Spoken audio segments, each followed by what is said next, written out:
Mankind has always looked to the stars.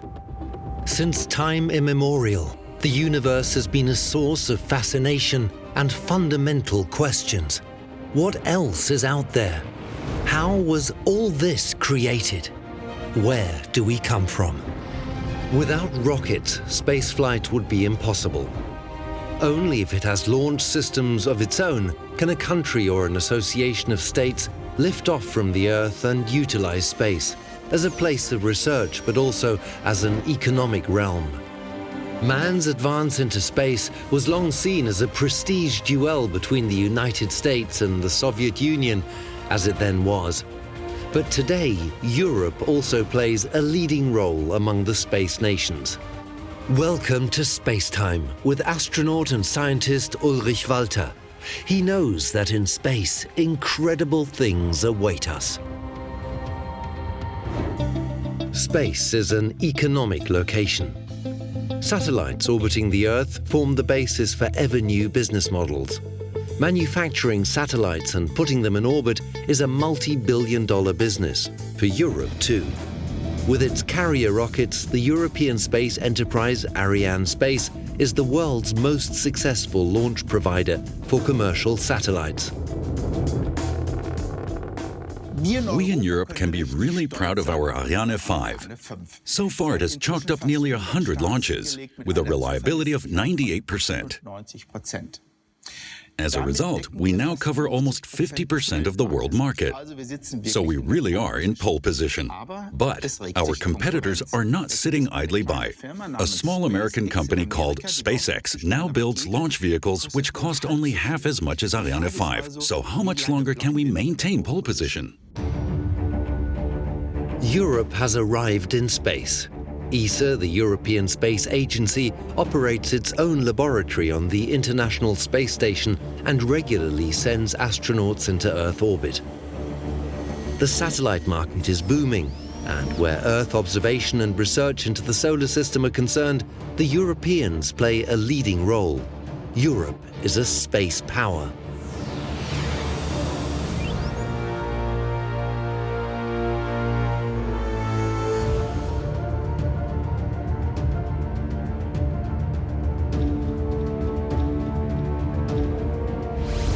Even Europeans themselves often don't realize it, but Europe occupies an important position in international spaceflight.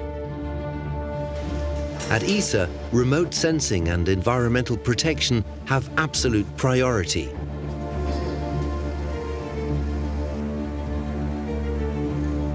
In developing the Ariane rocket program, Europe has secured its own access to space and emancipated itself from the leading space powers, Russia and the United States.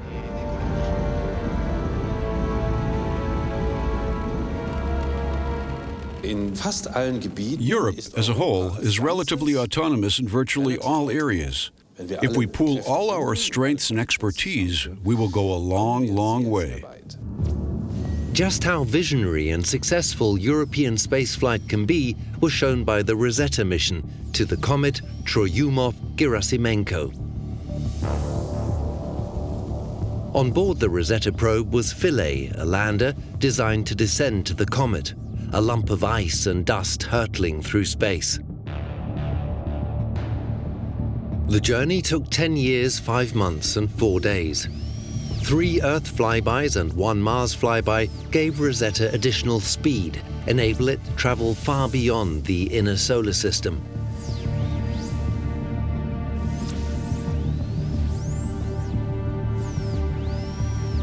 The probe had covered 6.4 billion kilometers when in August 2014 it reached the comet's orbit with pinpoint accuracy and deployed the Philae lander on its surface. It was an unparalleled achievement. Landing on a comet racing through space was a milestone in the history of the European spaceflight program.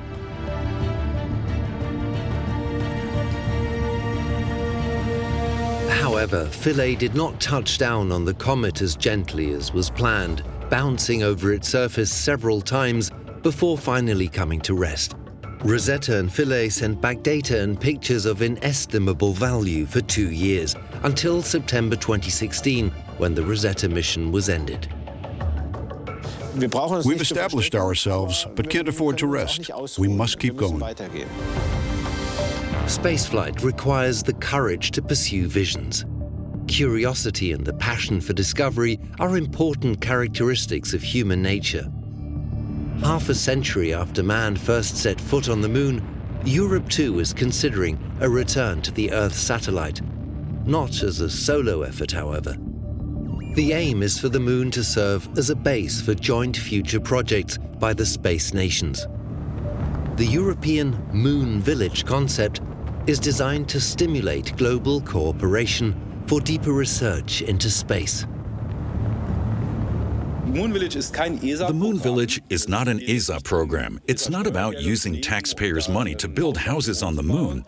The aim is to forge a partnership that will have resources available because of the interests that are involved, and to establish a kind of research infrastructure based on those interests.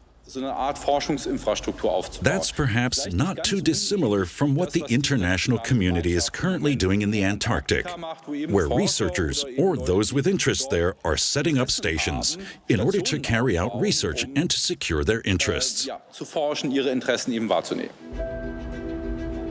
The International Space Station is reaching the end of its operational life. A research station on the moon would be a new joint outpost of mankind in space. Because it offers numerous opportunities for totally diverse people, I believe this Moon Village concept will endure. It will act as a springboard for scientists, engineers, and technologists. And tourism will also be a feature. I'm convinced one day summer holidays on the moon will be on offer. One thing is certain: if man wants to advance further into space and perhaps set foot on Mars, the moon would be an ideal springboard.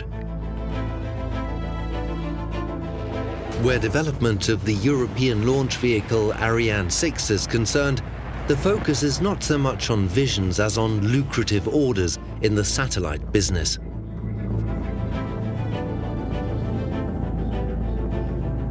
The launcher market is fiercely contested, and Ariane 6 is designed to ensure that Europe remains competitive and has access to space in the future too.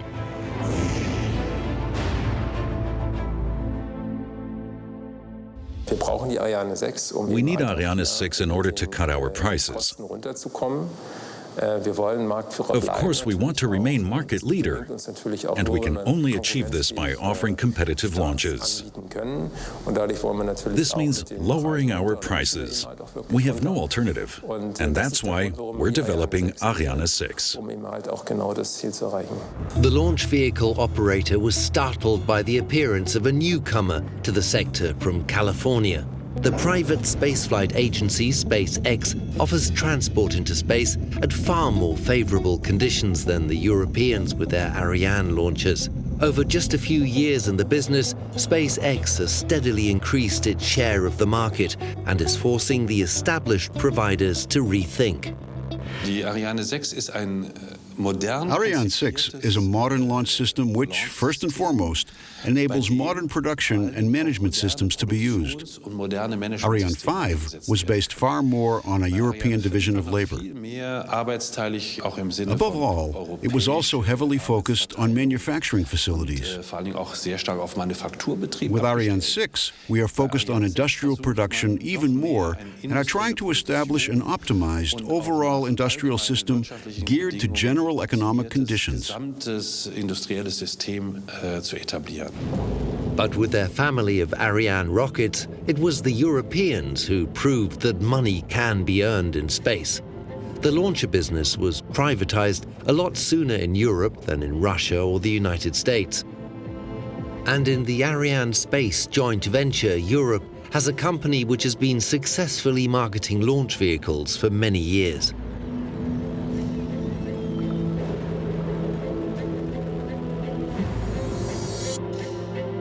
Since the first flight on Christmas Eve 1979, Ariane launchers have been securing Europe's access to space.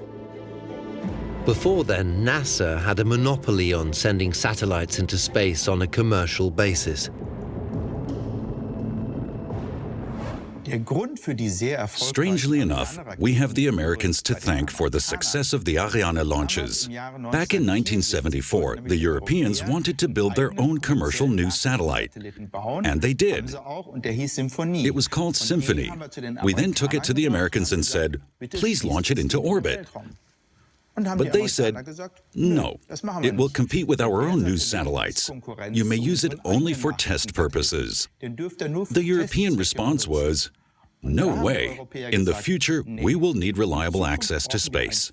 And that is how the Ariane program came into being. German physicist Wernher von Braun played a central role in man treading the path into space. During the Second World War, von Braun and his colleagues in Peenemünde on the Baltic Sea were commissioned with the construction of a ballistic missile, the A4. Renamed the V2, meaning Vergeltung, reprisal weapon by Nazi propaganda, it was the world's first functional large rocket. The V2, the miracle weapon, was designed to cause death and destruction deep in enemy territory. But the rocket was unable to change the course of the war. On October 3, 1942, an A4 was fired into space from Peenemünde. The rocket was the first man-made object to fly beyond the Earth's atmosphere. With our rocket, we have reached into space, was the delighted reaction of the head of Germany's missile program, Walter Dornberger. Towards the end of the war, the United States and the Soviet Union secured the expertise of the German specialists. Human reparation and the booty of peace were the terms the victorious powers used to describe the dispatching of experts to Russia or the United States. Wernher von Braun surrendered voluntarily to the Americans. It was a wise decision. Von Braun quickly dominated American rocket research. On the basis of the V2, the German miracle weapon, he developed the United States international rockets with their nuclear warheads, the same rockets with which the first Americans then flew into space. Finally, on the basis of his A4 rocket, he developed the Saturn V, which took man to the moon.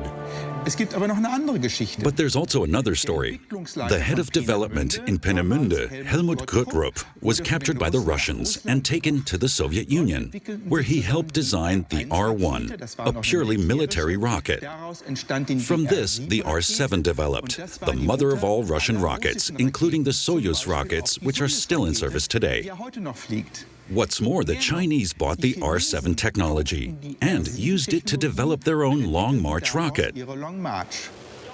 Thus, A4 rocket technology slowly made its way around the world.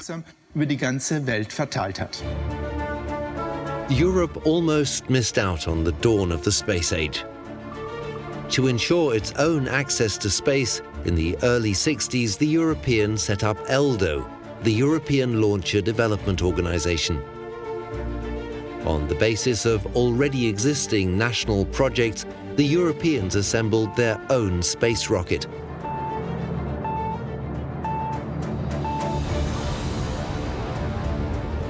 Australia was included as a non-European member. It was planned to use a launch site which the British had already established near the South Australian town of Woomera. Eldo built 2 rockets, but neither functioned flawlessly. In a word, both Eldo rockets were a flop. Why? Because the 4 space nations, Britain, Germany, France, and Italy, failed on the management side.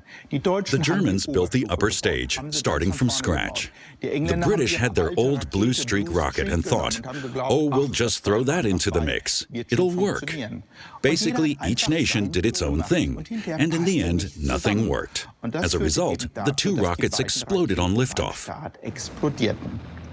Naturally, this did not go unnoticed in the countries involved, and they gradually withdrew from Eldo, which was finally ended in 1972. For the Europeans, this was reason to start all over again. In 1975, they founded ESA and did everything in a totally different way. From then on, the newly established European Space Agency coordinated and controlled the construction of a new carrier rocket. It was the birth of the Ariane program and the beginning of a long success story.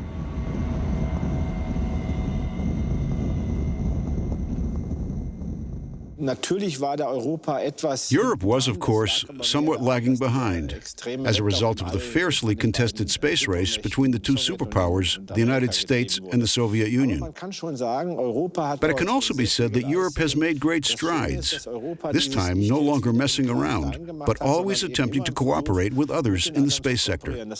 Naturally, ESA cooperates with NASA, our #1 partner. At the same time, though, we also cooperate with the Russians. We cooperate with the Japanese, with South Africa, with South America, and also with China. Under the ESA, the Ariane rockets soon set standards in efficiency and reliability. For Europe, reaching out into space meant political sovereignty and a steadily growing economic factor.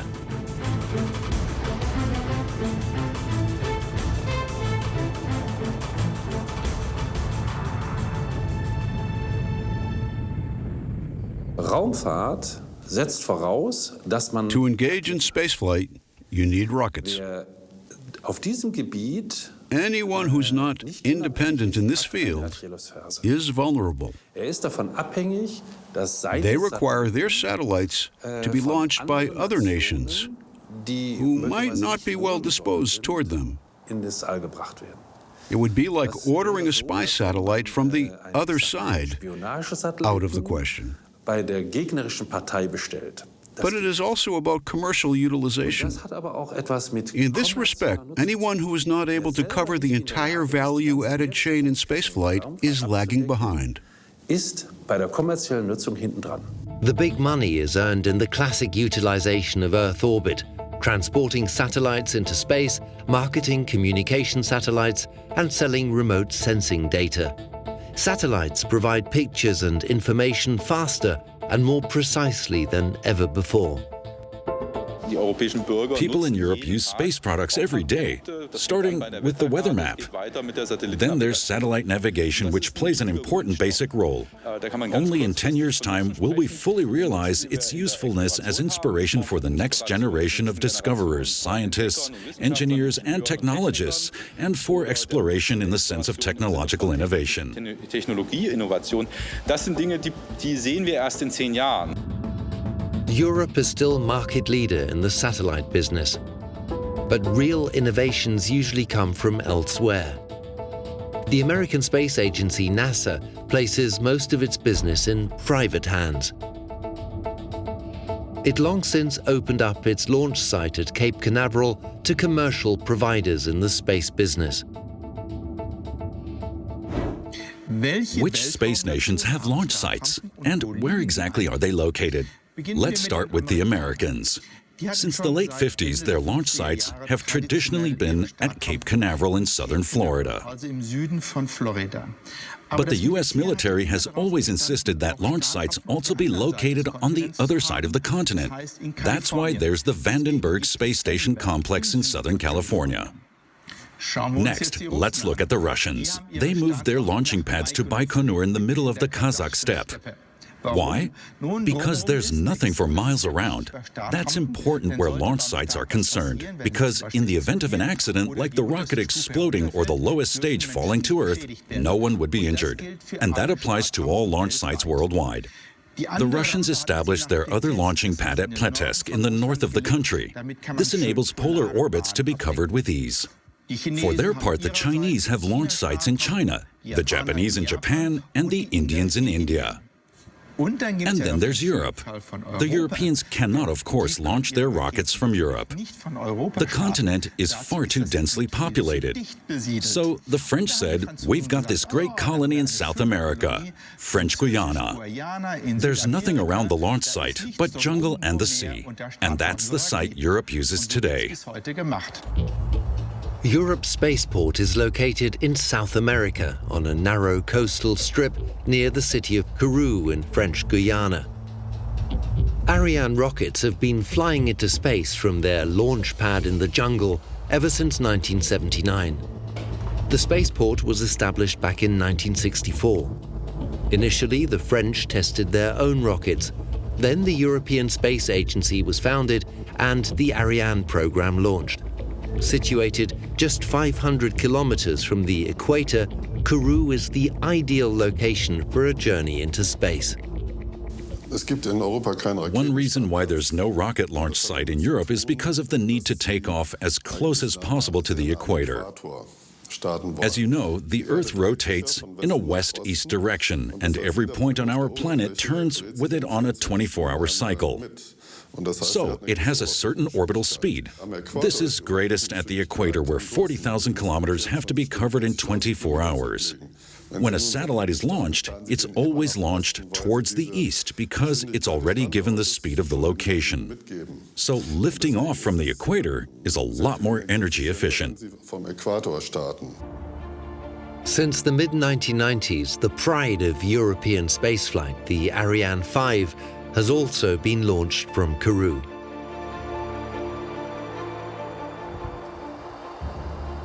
Despite a few setbacks at the start of the program and a failed maiden flight when the rocket exploded, Ariane 5 has long been the epitome of reliability.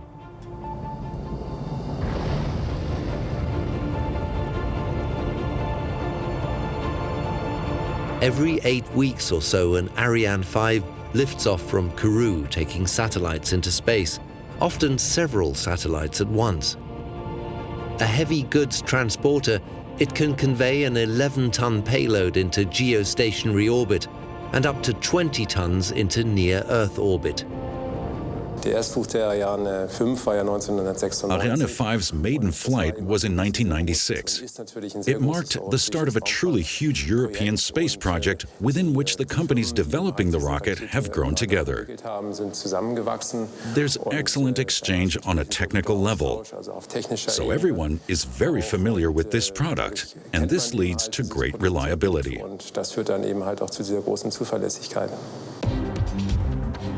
One decisive factor with regard to satellite launches is insurance, and the safer the rocket, the lower the insurance premiums. Our customers love this reliability. If they plan to put a satellite in orbit, they want a reliable schedule and, of course, the assurance that their product, which costs millions, will arrive safely at its precise destination. Presently, that still distinguishes us considerably from the Americans, the Russians, the Chinese, and the Indians. Where quality and reliability are concerned, the Ariane 5 still has no competition on the global launcher market. But in order to remain competitive in the future, the Europeans are building its successor. Rocket development and access to space are, of course, also a strategic capability we have, because without rockets we wouldn't be so successful commercially. In Europe, a lot of money is earned with satellites, which are also sold to other customers. And Ariane is extremely successful because it's very reliable. Ariane might not be the world's cheapest rocket, but when you include the insurance costs, your business model already looks a lot better. And Ariane really is an incredibly good workhorse.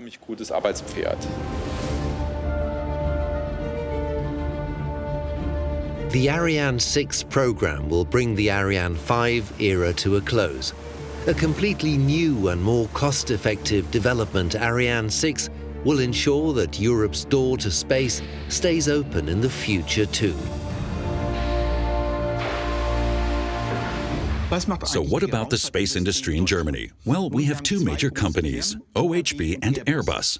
Based in Bremen, OHB builds our Galileo satellites, the navigation satellites, almost in series, while in Friedrichshafen, Airbus manufactures large scientific satellites practically by hand. So these two companies are world-class.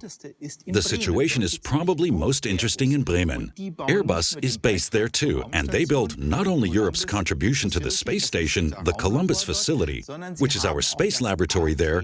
Airbus also makes the ATV, or automated transfer vehicle, which supplies the space station.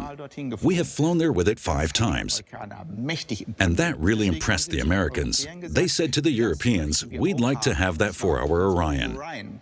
So at the moment, the ATV is being converted into a service module. And in the years ahead, we will fly to the moon with it. The aim of the US Orion program is to enable NASA to again stage its own manned spaceflights. But it is not so much near-Earth orbit NASA has in mind as the exploration of deep space. And the Americans plan to return to the moon with the spaceship. Like the early Apollo capsules, Orion 2 has a modular structure. The supply module will dock onto the crew capsule, and it is this module which the Europeans are building for NASA. It will be responsible for the propulsion, the energy supply, and the life support system.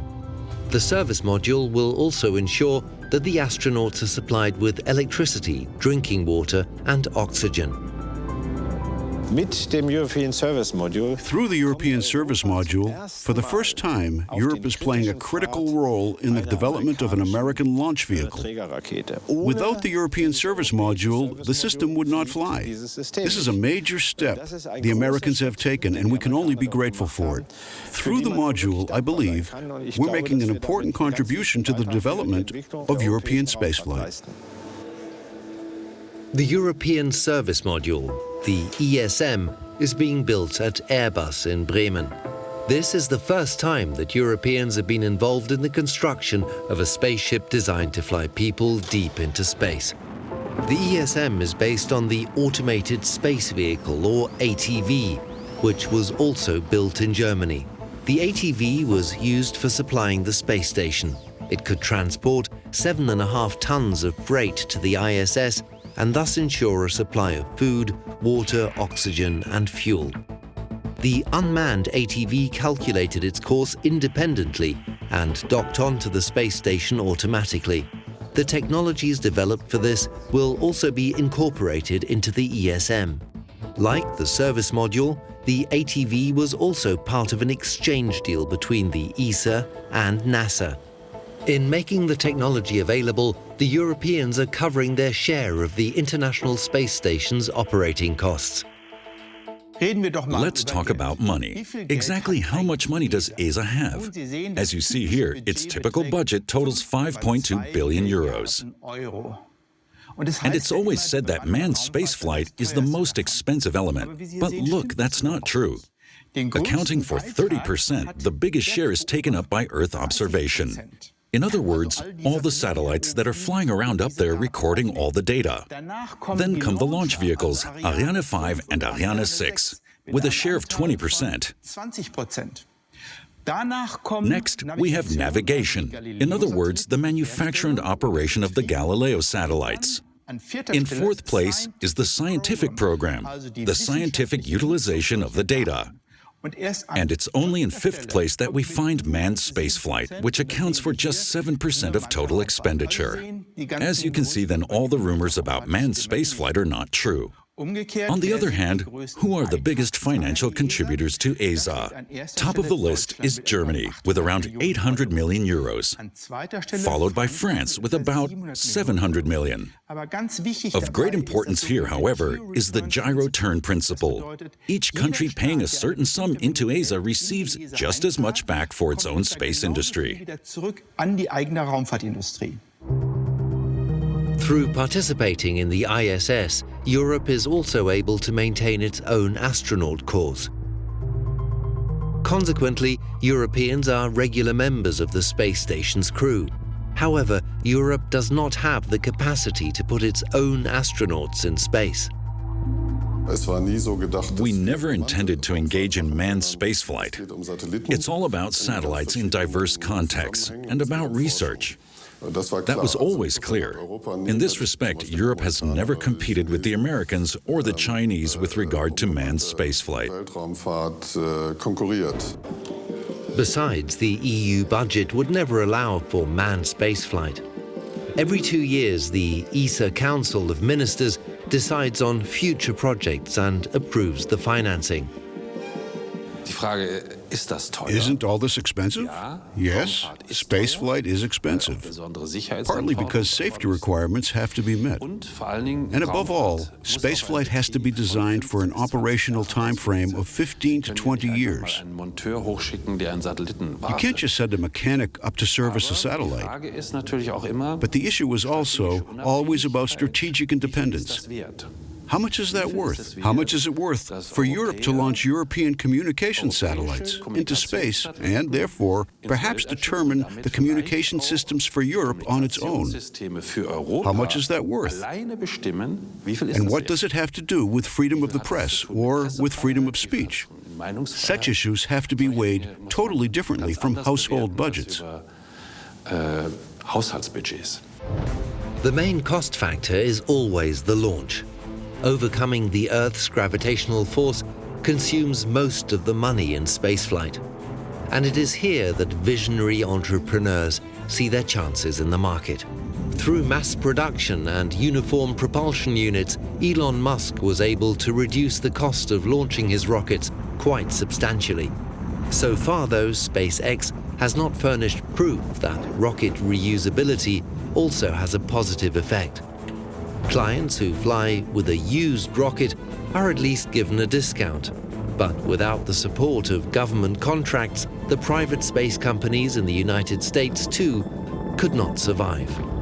We must not assume that the money involved is now all private investment. SpaceX in particular has signed long-term contracts with NASA, excellent contracts, which provide security. And with this security, they can continue development. The thrusters they use were originally developed by NASA. I don't want to belittle it. I think it's fantastic.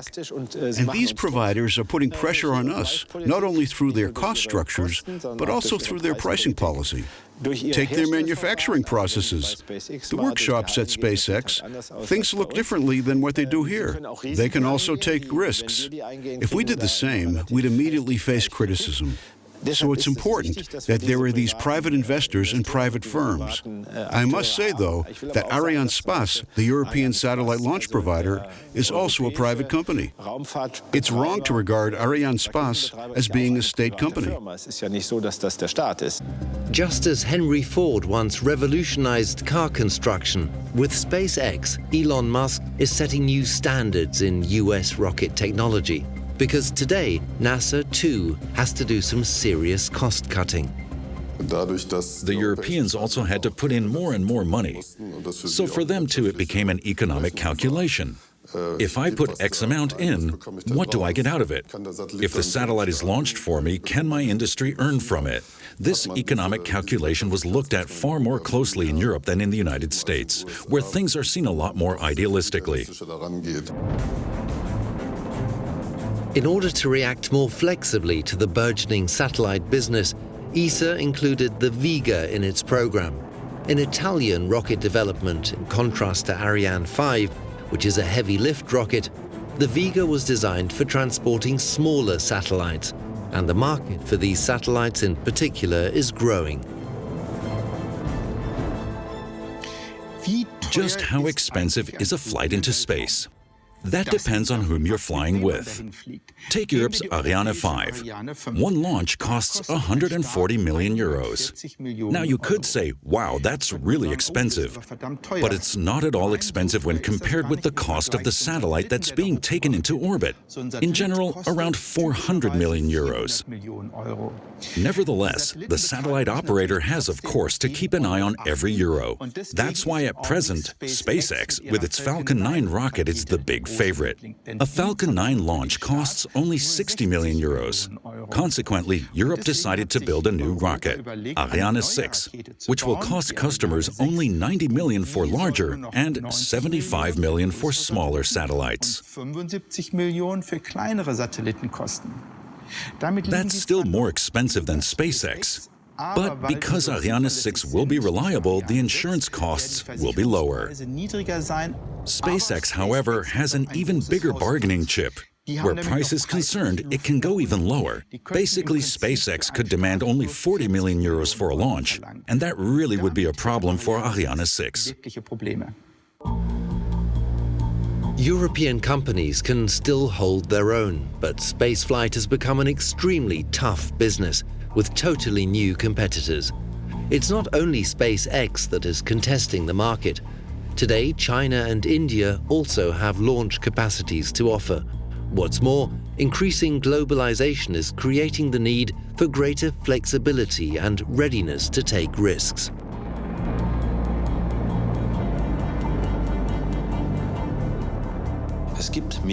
There is more competition. And there are also private companies specifically striving to offer favorable prices. Anyone hoping to operate commercial spaceflight in the long term must not only provide safe and strategic access to space, but to do so at favorable prices. The world's biggest operator of commercial satellites is Luxembourg company SES. It transmits over 6,500 TV channels and has at least 70 satellites in Earth orbit. The company is a major customer for rocket launches, one that is dependent on efficiency and reliability. Under no circumstances can we rely exclusively on one launcher concept. For us, access to space means that we need several launch providers. It's not just a case of choosing one over another, but of finding exactly the right launcher in each case. Because we have at least a handful of launches every year. This means putting satellites in space to replace others and also to increase our fleet. It became possible to transmit television pictures in the 1960s, but the real breakthrough for satellite transmission only came with the commercialization of the TV sector. When private television was given the green light in Germany in the mid-1980s, SES was ready and waiting with its Astro 1A satellites.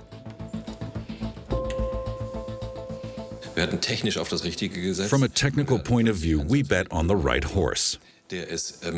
Suddenly, we had a satellite over Europe which enabled various investors, like the Kirsch Group and RTL, to launch a television business model they believed in, but which no one in Europe had ever tried out. Historically, we were also very fortunate that this satellite began to transmit pictures in the year in which the Berlin Wall fell. With the fall of the Iron Curtain and German reunification, the market for providers of satellite television exploded. But it was no longer just about television, but also about more general communication solutions and the global spread of the internet. When it comes to global mobile communications, satellites have no competition and are worth their weight in gold, offering applications no one even thought of 20 years ago. The Luxembourg government not only benefited from the increased tax revenues and dividends from the one company, a microcosm of firms developed around it, which are active in the space sector. 1.8% of Luxembourg's net product comes from the space sector. This is the highest figure in the entire European Union. It alone shows that when you have the courage to tackle something new, you stand far more chance of it working and gaining an advantage over others.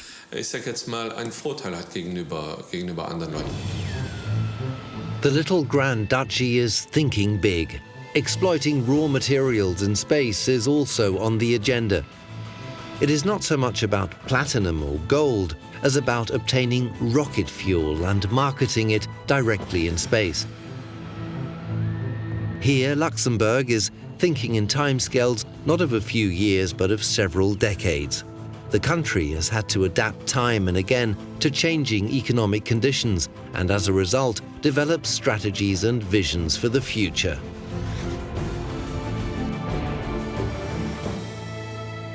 We believe that in the medium to long range, materials will be mined in space.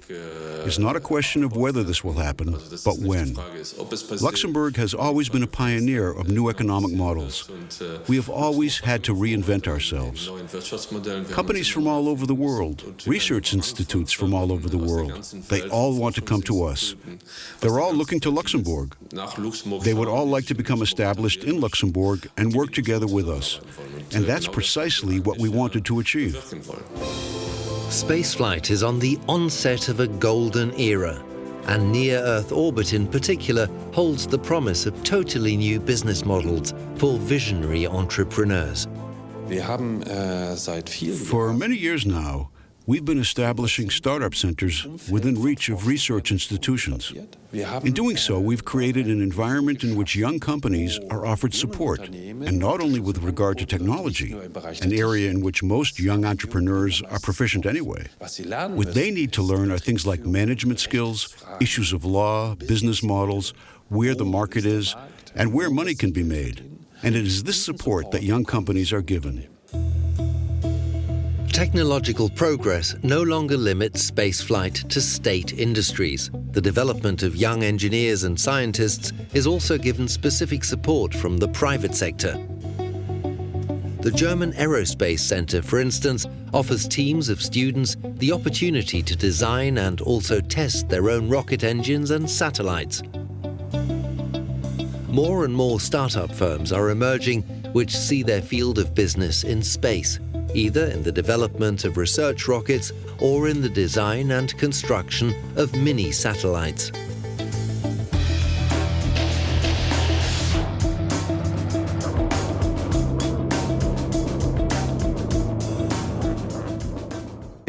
Will such teams supersede the established spaceflight companies?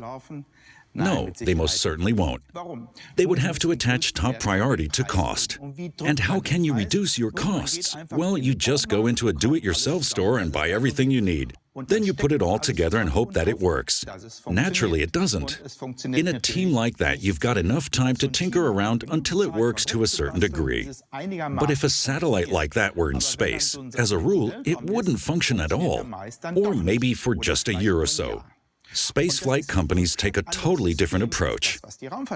They build a satellite which will have to function for up to 15 years right from the start, and that costs an enormous amount of money. It also calls for a lot of experience, so that's out of the question for young teams. However, if they have a really good idea, they can open a company and be successful. Satellites are giving rise to ever more and novel applications. An uninterrupted stream of data is coming from space. In order to make this flood of information available without intermediate storage and in real time, ESA is planning a system of relay satellites. They will transmit the data from Earth observation satellites via laser light. It will be the creation of a data highway in space. There's the idea of connecting the whole world to the internet, and that can only be achieved with satellites. It's an industry waiting to be exploited. We will position ourselves accordingly and come up with an appropriate product. Information from space is of great economical but also ecological importance. Through the Copernicus program, Europe has established an independent infrastructure for Earth observation and the provision of services. From Earth orbit, Sentinel satellites focus on coasts, mountain ranges, glaciers and cities. They analyze the Earth's atmosphere, monitor the state of the ozone layer, and record every change in the climate. The Copernicus program has made Europe independent of international Earth observation missions.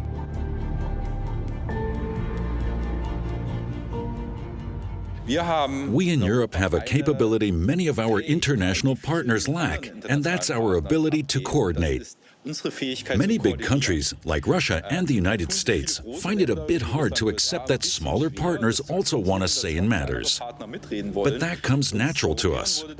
For a long time now, we Europeans have managed to sit down with many partners and arrive at decisions which might not always be optimal, but are often reached in consensus. In the space business, that's simply a key ability. The Galileo satellite navigation system promises to make Europe even more independent. It is the first system that won't be under military control. But the cosmic pioneers started 10 years late and with costs having soared enormously. A joint project between ESA and the EU Commission, Galileo holds the promise of autonomy, and it is seen not as a rival to the existing system, but as an addition to it. Ultra-modern instruments access the data from all navigation satellites, resulting in a vast increase in accuracy.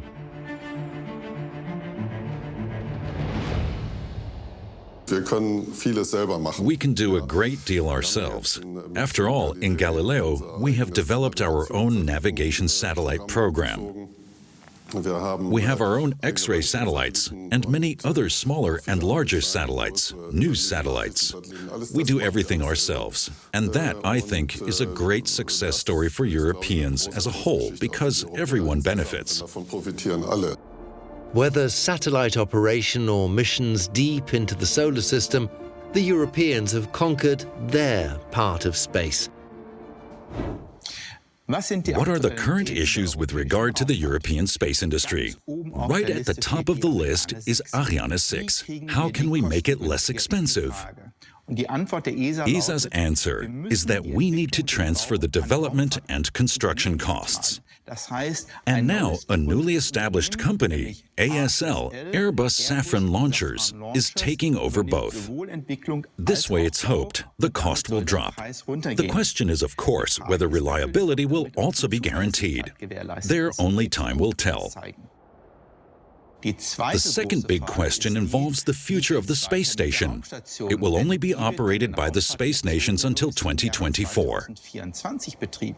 Then it will either be scrapped or handed over to new companies who will then put it to commercial use. Whether that will work remains to be seen. The third issue involves exploration of the universe. Away from low Earth orbit, away from the space station, and off again into the depths of the universe. In March 2016, the ESA launched a mission to our neighbor planet Mars. The purpose of ExoMars: to examine whether life once existed on the red planet, or perhaps even still exists. However, Schiaparelli, the probe that was deployed, shattered on the Martian surface. It was a bitter blow, but not the end of the mission. The orbiter continues to gather data from the atmosphere. As part of a second mission, a robot will land on Mars and take core samples.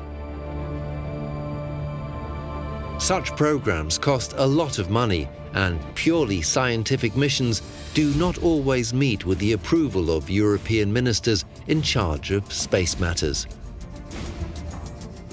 In a way, that's due to how society has developed. We always think about whether something is worth it. And exploration, delving into the unknown, suffers a bit from this approach. I think we rather underestimate the effect of these exploration issues, because they give people, each one of us, the feeling that we can dream and that dreams can become reality. Europe has advanced into space. The European space industry has a broad spread. It sends astronauts into space, engages in research, manned and unmanned, develops rockets and satellites, and plays a leading role in Earth observation. But the space sector is subject to constant change, and man is a restless explorer. New goals have to be set. What does the future hold for the space industry in Europe? Well, we have important projects in the fields of Earth observation, navigation, rockets, and research in space. They account for the lion's share of activities, about 75%, and that won't change, which is a good thing. Then there's the flagship project, manned spaceflight. And as long as the space station remains in orbit, there won't be any change there either. Certainly not until 2024. But after that, the golden age will dawn for us space freaks, because then it'll be off to the moon and then off to Mars. Europe has established itself in space. The European Space Agency coordinates and controls European involvement, and in doing so, balances the interests of politics, science, and the economy. Europe is a successful conqueror and explorer in space, but ensuring that it remains so will take courage and vision.